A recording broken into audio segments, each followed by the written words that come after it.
अध्याय 14 जल, कक्षा 6 विज्ञान डैश महत्वपूर्ण रिवीजन नोट्स। ये जो शुरुआत है ना, ये अपने आप में बहुत ही स्पष्ट है। यहाँ चित्र में दिखाया गया है एक पानी की बहुत बड़ी सी बूंद। हाँ, एक नीली सी बूंद दिख रही है।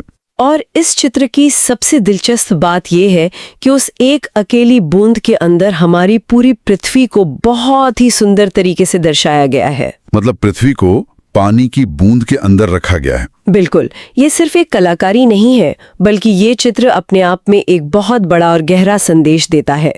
ये बताता है कि जल ही पृथ्वी का असली जीवन है। सही बात है। पानी की उस एक पारदर्शी बूंद में पूरी दुनिया समाई हुई है, क्योंकि बिना जल के हमारी पृथ्वी पर किसी भी प्रकार के जीवन की कल्पना करना वैज्ञानिक रूप से पूरी तरह असंभव है। आज का ये पूरा अध्याय इसी जीवनदायी जल के रहस्यों, इसके चक्र और इसके संरक्षण के इर्द गिर्द घूमता है। पानी के महत्व को समझने के बाद ये जानना भी जरूरी है कि असल में हम इसका कितना इस्तेमाल करते हैं। नोट्स के अगले हिस्से में इसी पर बात की गई है। जी, पेज 2 पर। हाँ, या हेडिंग दी गई है, हम कितने जल का उपयोग करते हैं। और इसके ठीक नीचे एक सूची है जिसमें लिखा है पीना, ब्रश करना, नहाना, बर्तन साफ करना, कपड़े धोना, शौचालय, फर्श साफ करना। ये जो सूची अभी पढ़ी गई, ये हमारे दैनिक जीवन का एक बहुत ही सटीक आईना है। बिल्कुल, ये सारे काम तो हम रोज ही करते हैं। सुबह उठकर दांत साफ करने से लेकर रात को सोने तक, मतलब पीने, नहाने, सफाई करने और कपड़े धोने जैसे अनगिनत कामों में हम पानी पर पूरी तरह निर्भर हैं। सच में? इन छोटे छोटे दैनिक कार्यों के बिना हमारा जीवन पूरी तरह से अस्त व्यस्त हो जाएगा। और इसी हिस्से में एक फैक्ट बॉक्स भी दिया गया है। इसमें लिखा है, क्या आप जानते हैं किसी पुस्तक के एक पृष्ठ के उत्पादन के लिए लगभग 2 गिलास जल की आवश्यकता होती है। ये तथ्य सचमुच आंखें खोलने वाला है। यहाँ चित्र में दिखाया गया है एक खुली हुई किताब और उसके ठीक बगल में पानी से भरे हुए 2 ग्लास। हाँ, चित्र बहुत स्पष्ट है। ये चित्र बहुत ही सरलता से यह समझाता है कि जो कागज हम इस्तेमाल करते हैं, उसे बनाने की फैक्ट्री प्रक्रिया में कितना अधिक पानी खर्च होता है। लकड़ी से लुगदी बनाने और उसे साफ करके कागज का रूप देने में बहुत सारा पानी लगता है। यानी केवल एक पन्ना बनाने के लिए 2 ग्लास पानी? बिल्कुल। यह हमें यह सोचने पर मजबूर करता है कि जो चीजें हमें सीधे तौर पर गीली नहीं लगती, उनके निर्माण में भी परोक्ष रूप से हम कितने विशाल जल संसाधनों का उपयोग कर रहे हैं। इसी पेज पर नीचे एक एक्टिविटी बॉक्स भी है। इसमें लिखा है, अपने परिवार द्वारा एक दिन में उपयोग किए गए जल की मात्रा का अनुमान लगाइए। हाँ, इसीलिए वो एक्टिविटी बॉक्स दिया गया है ताकि हर व्यक्ति ये हिसाब लगाए कि एक दिन में उनका परिवार प्रत्यक्ष और अप्रत्यक्ष रूप से असल में कितना पानी खर्च कर रहा है। ये तथ्य वाकई सोचने पर मजबूर कर देता है कि हम अनजाने में ही कितना पानी खर्च कर रहे हैं। अब सवाल ये उठता है कि इतना सारा पानी आखिर आता कहाँ से है? नोट्स में आगे इसी का जवाब है। बिल्कुल, जल के स्रोतों के बारे में। यहाँ हेडिंग है, जल हम कहाँ से प्राप्त करते हैं। इसके नीचे 3 चित्र हैं और उनके नीचे कुछ शब्द और तीर के निशान बने हैं। लिखा है नदियां / झीलें / कुएं। इसके बाद एक तीर का निशान है जो पाइप नेटवर्क की तरफ जाता है। हाँ। और फिर एक और तीर का निशान है जो टोंटी यानी टैप की तरफ जाता है। इसके नीचे स्पष्ट रूप से लिखा है, हमारे घरों में जल टोंटियों द्वारा आता है, लेकिन इसका मुख्य स्रोत नदियां, झीलें या कुएं हैं। इस पूरी प्रक्रिया को समझना बहुत ही आसान और जरूरी है। यहाँ चित्र में दिखाया गया है हमारे घरों तक पानी पहुँचने का पूरा सफर। एक तरह का फ्लो चार्ट है ये। सही कहा। सबसे बाईं ओर प्राकृतिक स्रोत मौजूद है, जैसे कि एक नदी बह रही है और एक गहरा कुआं बना हुआ है। फिर एक तीर के जरिए ये दिखाया गया है कि ये पानी एक बड़े पाइप नेटवर्क और पंपिंग स्टेशन में जाता है, जहां शायद इसे साफ किया जाता हो। और फिर वहां से हमारे घर तक। बिल्कुल। अंत में सबसे दाईं ओर हमारे घर की टोटी यानी नल का चित्र है, जहां से हमें साफ पानी मिलता है। अक्सर जब हम नल खोलते हैं तो ऐसा भ्रम होता है कि पानी उसी नल से पैदा हो रहा है। हाँ, बच्चों को तो अक्सर ये लगता है। लेकिन असल में ये उन दूर बहती नदियों, झीलों या जमीन के नीचे के कुओं से ही एक लंबी यात्रा तय करके हम तक पहुंचता है। टोटी सिर्फ एक रास्ता है, स्रोत नहीं। और इसी पेज के अंत में एक बहुत ही महत्वपूर्ण बॉक्स है। इसमें लिखा है महत्वपूर्ण। पृथ्वी का 2/3 भाग जल से घिरा हुआ है। जो महत्वपूर्ण बात यहाँ बताई गई है कि पृथ्वी का 2/3 हिस्सा पानी से ढका है, इसका सीधा सा मतलब है कि अगर हम अपनी पूरी पृथ्वी के 3 बराबर हिस्से करें तो उनमें से 2 हिस्सों में केवल पानी ही पानी मौजूद है और सिर्फ एक हिस्से पर जमीन है। अगर पृथ्वी पर इतना सारा पानी है तो फिर अक्सर पानी की कमी की बात क्यों होती है? हमारे नोट्स का अगला हिस्सा शायद इसी उलझन को सुलझाता है। हाँ, पेज 4 पर चलते हैं। यहाँ हेडिंग है महासागर और खारा जल। इसमें लिखा है पृथ्वी का अधिकांश जल समुद्रों और महासागरों में है। इसके ठीक नीचे एक परिभाषा दी गई है, खारा जल या सेलाइन वाटर। इसमें बहुत से लवण घुले होते हैं। यह पीने, खेती और उद्योगों के लिए अनुपयुक्त है। ये हिस्सा हमें एक बहुत ही कड़वी सच्चाई से रूबरू कराता है। बिल्कुल। और इसी पेज पर एक बेहद दिलचस्प पोएम बॉक्स भी है। हाँ, जरा उसे भी पढ़ लीजिए। इसमें लिखा है कविता rime of the ancient mariner, S T. Coleridge, 1798। पंक्ति है, हर जगह जल ही जल, पीने के लिए कोई बूंद नहीं। इसके आगे ब्रैकेट में अर्थ भी लिखा है, महासागर में भटके जहाज के नाविकों की करुण गाथा। यहाँ चित्र में दिखाया गया है अंतरिक्ष से दिखने वाली हमारी नीली पृथ्वी का एक विशाल ग्लोब और उसके ठीक साथ ही समुद्र की लहरों के बीच भटकते हुए एक बहुत पुराने पानी के जहाज का दृश्य है। वो कविता वाले जहाज की तरह, एकदम उसी की तरह। पृथ्वी पर इतना अथाह पानी होने के बावजूद हम उसका सीधा उपयोग नहीं कर सकते। खारे पानी का वैज्ञानिक अर्थ ये है कि उस पानी में नमक और अन्य खनिजों की मात्रा इतनी अधिक घुली होती है कि हमारा शरीर उसे स्वीकार नहीं कर सकता। मतलब प्यास नहीं बुझेगी उससे? बिल्कुल नहीं। अगर कोई इंसान इस खारे पानी को पिएगा तो उसकी प्यास बुझने के बजाय शरीर का सारा पानी सूखने लगेगा और वो गंभीर रूप से बीमार पड़ जाएगा। और खेती के लिए भी तो मना किया गया। हाँ, अगर इसे खेतों में डाला जाए तो मिट्टी खराब हो जाएगी और फसलें जल जाएंगी। कारखानों की मशीनों में डालेंगे तो नमक के कारण उनमें तेजी से जंग लग जाएगा। इसीलिए ये हर तरह से अनुपयुक्त है। अब समझ आया कि वो नाविक क्यों परेशान थे। बिल्कुल, जो कविता की पंक्ति यहाँ दी गई है वो उस पुराने जहाज के नाविकों की भयानक बेबसी को बहुत गहराई से दर्शाती है। उनके चारों तरफ अथाह समुंदर है, जहाँ तक नजर जाए पानी ही पानी है, लेकिन वे प्यास से तड़प रहे हैं क्योंकि वो समुद्र का खारा पानी उनके पीने के किसी काम का नहीं है। ये कल्पना करना ही बहुत डरावना है कि चारों तरफ पानी हो लेकिन गला सूख रहा हो।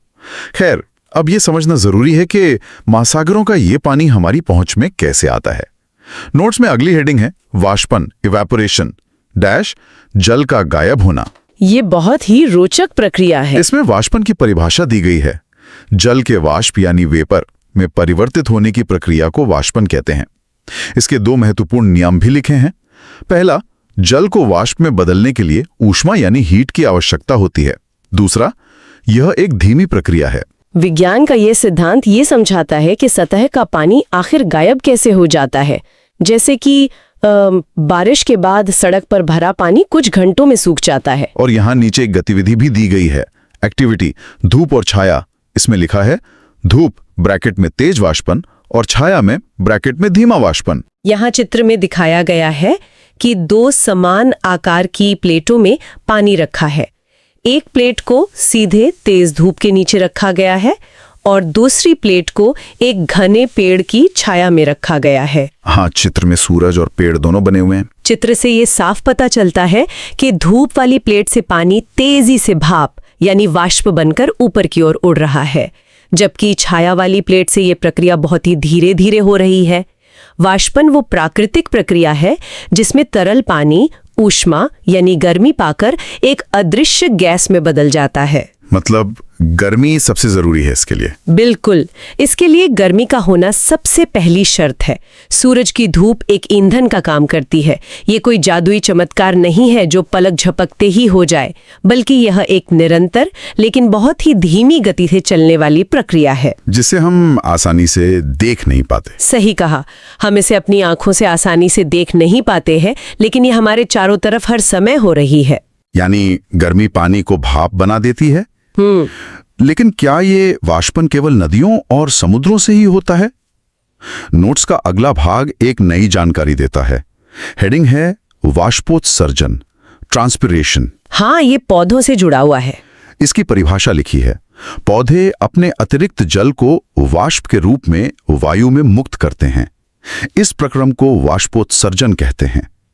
इसकी प्रक्रिया के बारे में लिखा है, जड़ें जल सोखती हैं, फिर तीर का निशान है, पत्तियां वाष्प छोड़ती हैं। प्रकृति का ये तंत्र सच में बहुत ही अद्भुत और जटिल है।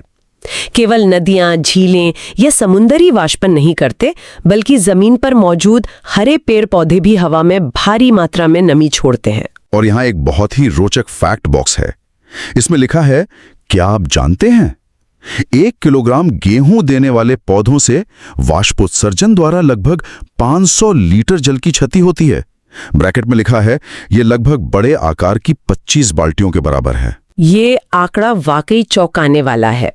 यहाँ चित्र में दिखाया गया है एक हरा भरा पौधा जिसकी जड़ों से पानी ऊपर की तरफ तने की ओर जा रहा है, और पत्तियों के पास एक लेंस जैसा कुछ बना है। हाँ, उसी पौधे की पत्तियों के एक बहुत ही छोटे हिस्से को बड़ा करके एक मैग्नीफाइंग ग्लास की तरह दिखाया गया है, जहां से पानी की बेहद छोटी छोटी बूंदें भाप के रूप में बाहर निकलकर हवा में घुल रही हैं।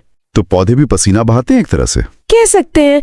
विज्ञान के अनुसार पौधे अपनी जड़ों से मिट्टी के अंदर मौजूद पानी को खींचते हैं, लेकिन जितना पानी वे खींचते हैं उसका केवल एक बहुत ही छोटा हिस्सा वे अपना भोजन बनाने या बढ़ने में इस्तेमाल करते हैं। और बाकी बचा हुआ फालतू पानी वे अपनी पत्तियों के छोटे छोटे छिद्रों के जरिए वापस हवा में उड़ा देते हैं। इसी प्राकृतिक प्रक्रिया को वाष्पोत्सर्जन कहते हैं। और जो तथ्य गेहूं के बारे में बताया गया है वो सच में बहुत विशाल है। केवल 1 किलो गेहूं के लिए 5? बिल्कुल, केवल 1 किलो गेहूं उगाने के लिए, जो कि एक छोटे से पैकेट में आ जाता है, गेहूं के पौधे अपने पूरे जीवन काल में 500 लीटर पानी हवा में छोड़ देते हैं। इसे 25 बड़ी बाल्टियों के बराबर बताया गया है। इससे तो बड़े जंगलों का हिसाब लगाना मुश्किल हो जाएगा। एकदम सही सोच रहे हैं। इस बात से हम ये आसानी से अंदाजा लगा सकते हैं कि दुनिया भर के विशाल जंगल और लाखों हेक्टेयर में फैले खेत हमारे वायुमंडल में कितनी भारी मात्रा में नमी छोड़ते होंगे। ये आंकड़ा तो सचमुच हैरान कर देने वाला है। अब जब इतना सारा जलवाष्प हवा में मिल चुका है तो उसका आगे क्या होता है? नोट्स में अगली हेडिंग इसी रहस्य को खोलती है। हेडिंग है, संघनन, कंडेंसेशन डैश बादल कैसे बनते हैं। ये वाष्पन की कहानी का दूसरा भाग है। इसकी परिभाषा है, जलवाष्प के द्रव यानी लिक्विड अवस्था में परिवर्तित होने की प्रक्रिया को संघनन कहते हैं। बाईं तरफ एक प्रयोग यानी एक्टिविटी लिखी है और एक चित्र है जिसके साथ लिखा है जल की बूंदें। हाँ, ये ग्लास वाला चित्र। दाईं तरफ बादल लिखा है और इसके साथ जो टेक्स्ट है वो कुछ इस प्रकार है, ऊंचाई पर वायु ठंडी होती है जिससे जलवाष्प संघनित होकर छोटी जल कणिका बनाती है। इसमें 3 शब्द और लिखें, ठंडी हवा, गर्म हवा और जल कणिका। इस हिस्से को हम वाष्पन का बिल्कुल उल्टा कह सकते हैं। वाष्पन में पानी गर्मी पाकर गैस बनता है, जबकि संघनन में वही गैस ठंडक पाकर वापस पानी बन जाती है। यहाँ चित्र में दिखाया गया है एक कांच का ग्लास जो अंदर से बर्फ के टुकड़ों से पूरी तरह भरा हुआ है और बाहर पानी की बूंदें हैं। बिल्कुल, उस ग्लास की बाहरी सतह पर पानी की छोटी छोटी बूंदें जमा हो गई हैं। ये संघनन को समझने का सबसे बेहतरीन और आम उदाहरण है। असल में ग्लास के आसपास की हवा में जो अदृश्य जलवाष्प मौजूद थी वो उस बर्फीले ठंडे ग्लास की सतह से टकराकर तुरंत ठंडी हो गई और अपनी गैस वाली अवस्था को छोड़कर वापस पानी की बूंदों में बदल गई। और दाईं तरफ वाले चित्र में बादल बन रहे हैं। हाँ, बिल्कुल इसी सिद्धांत पर आसमान में बादलों का निर्माण होता है। दाईं ओर वाले चित्र में दिखाया गया है कि कैसे नीचे से गर्म हवा अपने साथ बहुत सारी जलवाष्प को लेकर ऊपर की तरफ उठ रही है। आसमान में बहुत ऊंचाई पर जाने पर वायुमंडल बहुत ठंडा होता है, तो वो भाप ठंडी हो जाती है। एकदम सही। जब ये जमीन से उठी हुई गर्म भाप उस ऊंचाई की ठंडी हवा से टकराती है तो वो तुरंत संघनित होकर पानी की नन्ही नन्ही बूंदों में बदल जाती है। विज्ञान की भाषा में इन्हें जल कणिका कहते हैं। और इन्हीं अरबों खरबों नन्ही जल कणिकाओं के विशाल समूह को हम बादल कहते हैं, जो रुई के गोलों की तरह हवा में आसानी से तैरते रहते हैं। ये पूरी प्रक्रिया एक शानदार कहानी की तरह लग रही है और इस कहानी का क्लाइमैक्स अगली हेडिंग में है। हेडिंग है जल चक्र, द वाटर साइकिल। ये इस पूरे अध्याय का सबसे मुख्य हिस्सा है। या पूरे पेज पर एक बहुत बड़ा और विस्तृत डायग्राम है। इस डायग्राम में कुछ मुख्य शब्द लिखे हैं: वाष्पन, वाष्पोत्सर्जन, संघनन और वर्षण यानी प्रेसिपिटेशन। इसके ठीक नीचे जल चक्र की परिभाषा लिखी है। महासागरों और जलीय भागों के बीच जल के निरंतर चक्रण को जल चक्र कहते हैं। ये भूमि पर जल की आपूर्ति बनाए रखता है। पूरे अध्याय का सबसे महत्वपूर्ण और केंद्रीय हिस्सा यही है। यहाँ चित्र में दिखाया गया है हमारी प्रकृति का एक पूरा विशाल गोल चक्कर। हाँ, इसमें पहाड़, पेड़, समंदर सब दिख रहा है। इस बहुत ही सुंदर चित्र में एक तरफ विशाल समुद्र है, फिर मैदानी जमीन है, हरे पेड़ पौधे हैं, पीछे ऊंचे पहाड़ हैं और आसमान में एक चमकता हुआ सूरज है। ये चित्र उन सभी चीजों को एक साथ जोड़ता है जिनके बारे में हमने अभी तक चर्चा की है। सारी प्रक्रियाएं एक साथ हो रही हैं। बिल्कुल। सूरज की लगातार पड़ने वाली गर्मी से समुद्रों और झीलों का पानी वाष्पन के जरिए ऊपर की ओर जा रहा है। ठीक उसी समय पेड़ पौधों से वाष्पोत्सर्जन के जरिए भी नमी ऊपर उठ रही है।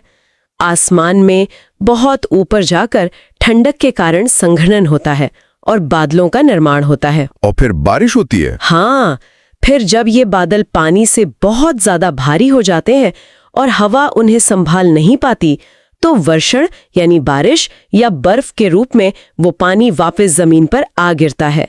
ये गिरा हुआ पानी फिर से बहकर नदियों के जरिए समुद्र में चला जाता है और ये पूरा गोल चक्र बिना रुके लगातार चलता रहता है। प्राकृतिक मशीनरी की तरह। यही वो प्राकृतिक मशीनरी है जो हमारी पृथ्वी पर मीठे पानी की कमी नहीं होने देती और हर तरह के जीवन को संभव बनाती है।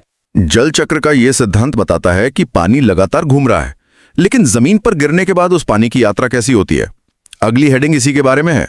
हेडिंग है पुनः महासागरों की ओर। हाँ, पानी की वापसी। इसमें चित्र के साथ कुछ मुख्य बिंदु लिखे हैं।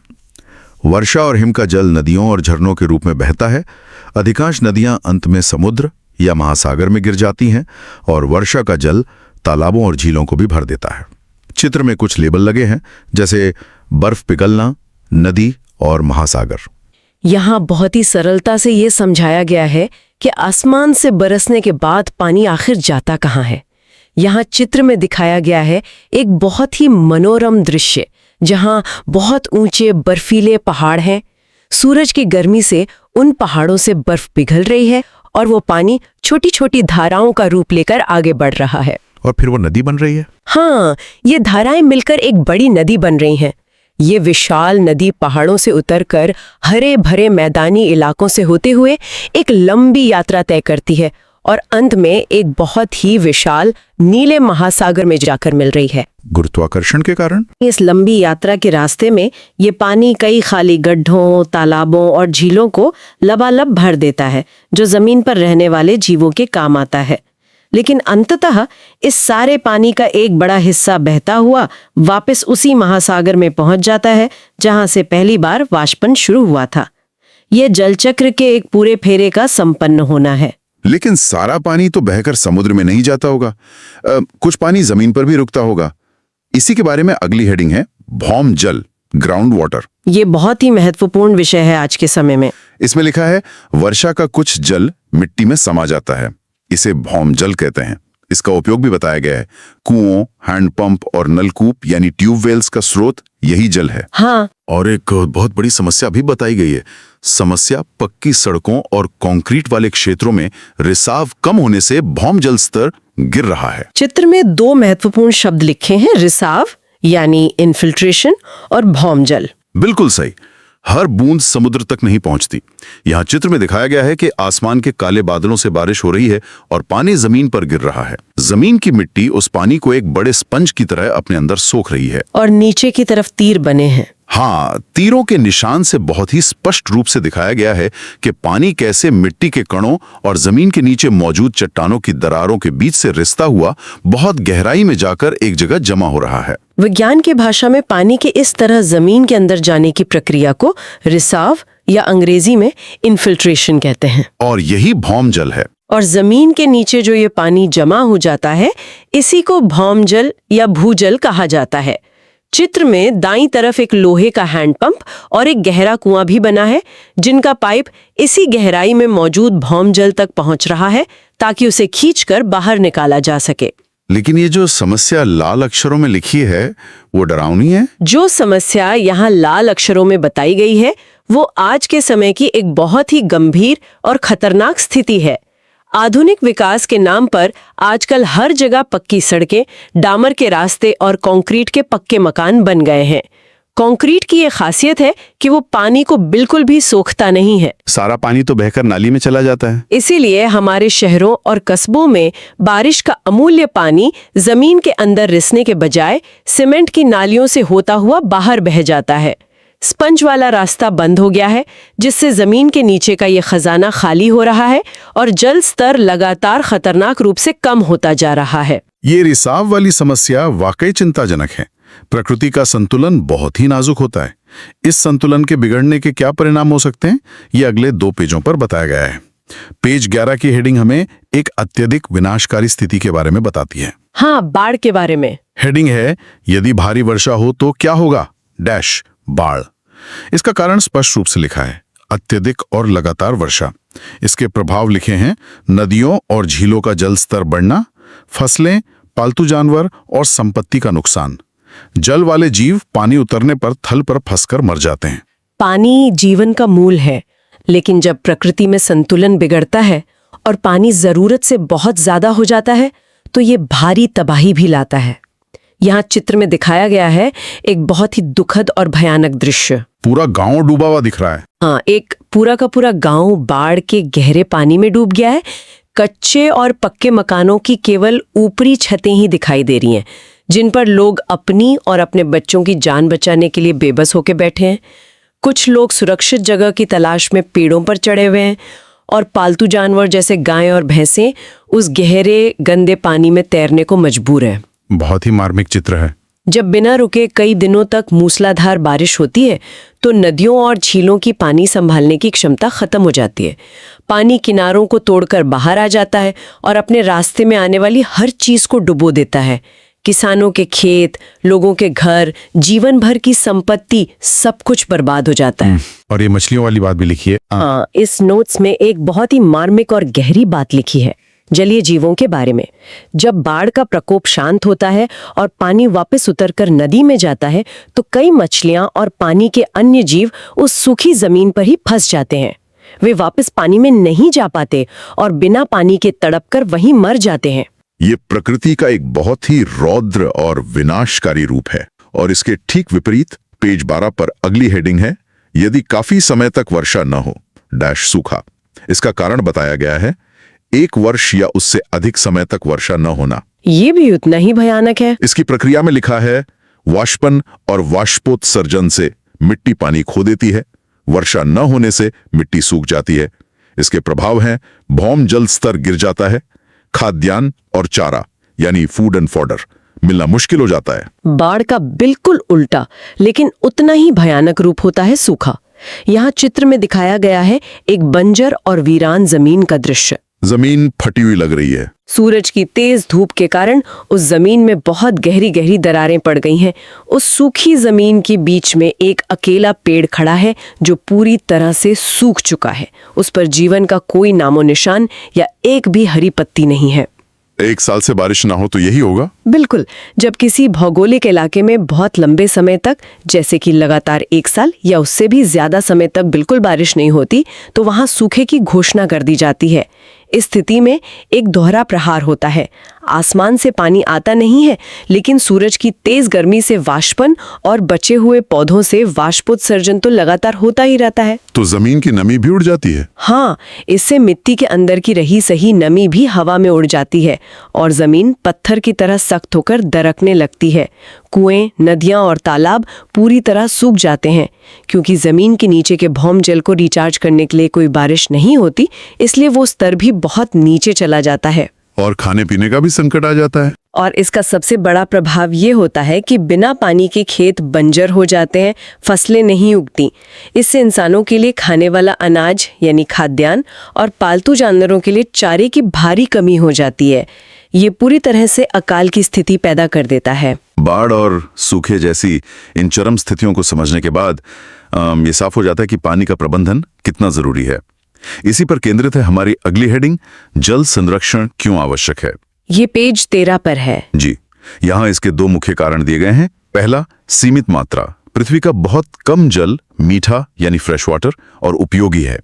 दूसरा, बढ़ती मांग, जनसंख्या, भोजन और उद्योगों के लिए पानी की खपत बढ़ रही है।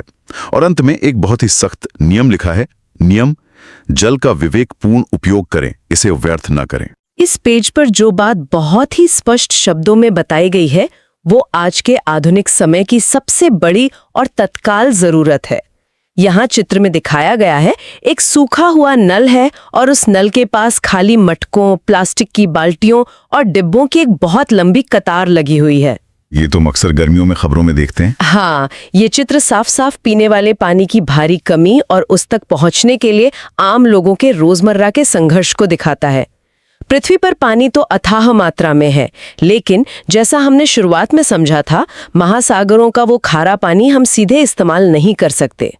जो मीठा पानी हमारे पीने, खेती करने और कारखानों के इस्तेमाल के लायक है, वो पूरी पृथ्वी के कुल पानी का केवल 1% से भी कम हिस्सा है, यानी मात्रा बहुत ही सीमित है। और दूसरी तरफ हमारी स्थिति ये है कि दुनिया भर में लोगों की आबादी लगातार बहुत तेजी से बढ़ रही है। ज्यादा लोग होने का सीधा सा मतलब है कि उन्हें ज्यादा खाना चाहिए, पहनने के लिए ज्यादा कपड़े चाहिए और इन जरूरतों को पूरा करने के लिए ज्यादा बड़े कारखाने चाहिए।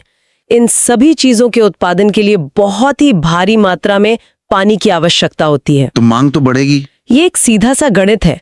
मात्रा बेहद सीमित है और हमारी मांग दिन प्रतिदिन आसमान छू रही है। इसलिए ये कोई सुझाव नहीं, बल्कि कड़ा नियम होना चाहिए कि हम सभी जल का इस्तेमाल बहुत ही सोच समझकर, विवेकपूर्ण तरीके से और पूरी अक्लमंदी से करें। एक भी बूंद नाली में बर्बाद नहीं होनी चाहिए। लेकिन इस पानी को बचाने का कोई ठोस तरीका भी तो होगा। नोट्स का पेज 14 इसी का एक बहुत ही व्यवहारिक समाधान देता है। हेडिंग है वर्षा जल संग्रहण, रेन वाटर हार्वेस्टिंग। ये बहुत ही शानदार तकनीक है। इसकी परिभाषा बहुत ही सरल शब्दों में है। वर्षा के जल को एकत्र करना और उसका भंडारण करना। इसका एक बहुत ही सुंदर मूल मंत्र दिया गया है, जल जहां गिरे वहीं एकत्र कीजिए। और इसका मुख्य लाभ लिखा है, यह भौम जल के स्तर को बढ़ाने में मदद करता है। पानी को बचाने और प्रकृति के चक्र को वापस पटरी पर लाने का ये एक बहुत ही कारगर और वैज्ञानिक तरीका है। यहाँ चित्र में दिखाया गया है कि ऊपर एक बादल से बारिश की नीली बूंदें गिर रही हैं और नीचे दो खुले हुए हाथ उन गिरते हुई बूंदों को बहुत ही प्यार और सावधानी से सहेज रहे हैं, उन्हें अपने अंदर समेट रहे हैं। हाथों में पानी जमा कर रहे हैं। यह एक प्रतीकात्मक चित्र है जो हमें यह सिखाता है कि बारिश के उस साफ और अनमोल पानी को बस यूं ही सड़कों पर बहकर बर्बाद होने से रोकना है। इसका जो मूल मंत्र यहाँ लिखा है वो बहुत ही सीधा और प्रभावशाली है। जल जहां गिरे वहीं एकत्र कीजिए। मतलब छत का पानी छत पर। इसका मतलब ये है कि अगर बारिश का पानी आपके घर की छत पर गिर रहा है तो उसे वहीं रोककर किसी तरीके से जमा कीजिए, ना कि उसे बहकर गंदी नालियों में जाने दीजिए। अगर हम इस छत के पानी को इकट्ठा करके वापस जमीन के अंदर भेज दें तो हमारा जो भौम जल स्तर कंक्रीट की वजह से लगातार गिर रहा है वो फिर से रिचार्ज होकर ऊपर आ जाएगा और हमारे कुओं और ट्यूबवेल में साल भर पानी बना रहेगा। छत के पानी को जमीन में भेजने की ये बात बहुत ही रोचक है, लेकिन इसे जमीन पर कैसे उतारा जाए? पेज 15 पर इसी की कुछ तकनीकें दी गई हैं। हेडिंग है संग्रहण की तकनीकें। हाँ, 2 तरीके बताए गए हैं। इसमें 2 मुख्य बिंदु हैं। पहला, छत पर संग्रहण। भवन की छत से जल को पाइपों द्वारा गड्ढे में भेजना ताकि भौम जल रिचार्ज हो सके। दूसरा, सड़क के किनारे नालियां, वर्षा जल को सीधा भूमि में पहुंचाने देना। चित्र में 3 लेबल्स हैं, छत, पाइप और गड्ढा यानी पिट। इस पेज पर बहुत ही व्यवहारिक रूप से ये बताया गया है कि ये संग्रहण काम कैसे करता है। यहाँ चित्र में दिखाया गया है एक पक्का घर जिसकी समतल छत पर बारिश का पानी गिर रहा है और छत से एक पाइप नीचे आ रहा है। उस छत के किनारे से एक प्लास्टिक का पाइप जुड़ा हुआ है जो उस सारे पानी को नीचे जमीन पर बने हुए एक गहरे और पक्के गड्ढे में ले जा रहा है। ये बहुत ही आसान लेकिन असरदार इंजीनियरिंग है। घर की छत का पानी सड़क पर बहकर कीचड़ बनाने के बजाय सीधे उस बनाए गए गड्ढे में जाता है। और गड्ढे में जमा हो जाता है। उस गड्ढे के निचले हिस्से में मिट्टी और पत्थर होते हैं जो उस पानी को धीरे धीरे सोख लेते हैं और इस तरह जमीन के नीचे का जल स्तर यानी भौम जल रिचार्ज हो जाता है। दूसरी तकनीक जो बताई गई है वो भी बहुत सरल और बड़े पैमाने पर करने लायक है। सड़क के किनारे वाली? शहरों की पक्की सड़कों के किनारे ऐसी विशेष नालियां या कच्ची जगहें बनानी चाहिए जहां से सड़क पर गिरने वाला बारिश का पानी सीधा जमीन के अंदर जा सके। पक्की सड़कों और सीमेंट के कारण पानी का जो प्राकृतिक रिसाव रुक गया था उसे इन आसान तरीकों से दोबारा शुरू किया जा सकता है। अब हम इन नोट्स के बिल्कुल अंतिम हिस्से यानी पेज 16 पर आ गए हैं। यहाँ पूरे अध्याय का निचोड़ है। हाँ, महत्वपूर्ण शब्दावली। हेडिंग है महत्वपूर्ण शब्दावली। यहाँ 5 बहुत ही मुख्य शब्द दिए गए हैं। वाष्पन, द्रव से वाष्प बनना, संघनन, वाष्प से द्रव बनना, वाष्पोत्सर्जन, पौधों द्वारा जल छोड़ना, भौम जल, जमीन के नीचे का पानी, जल चक्र, जल का प्राकृतिक चक्रण। ये पूरे चैप्टर का सार है। और इस पेज के बिल्कुल नीचे एक पीले रंग के चमकते हुए तारे में एक एग्जाम टिप दी गई है। जल चक्र का चित्र बनाने का अभ्यास जरूर करें। ये हिस्सा पूरे अध्याय का एक बहुत ही शानदार, त्वरित और सटीक सारांश है। विज्ञान को गहराई से समझने के लिए ये अगर आप रेलवे, एसएससी, बैंकिंग या किसी भी प्रतियोगी परीक्षा की तैयारी कर रहे हैं तो आपके लिए एनसीईआरटी पढ़ना बहुत जरूरी है, क्योंकि ज्यादातर परीक्षाओं में सवाल सीधे या घुमाकर एनसीईआरटी से ही पूछे जाते हैं। इसीलिए हमने आपके लिए कक्षा 6 से कक्षा 12 तक के एनसीईआरटी नोट्स तैयार किए हैं जो सरल भाषा और परीक्षा उपयोगी हैं। अगर आप ये नोट्स लेना चाहते हैं तो अभी व्हाट्सएप नंबर 9229909706 पर मैसेज करें। नोट्स की कीमत बहुत कम है, तो बिना देर किए अभी मैसेज करें। अगर आपको यह वीडियो पसंद आए तो कृपया लाइक करें।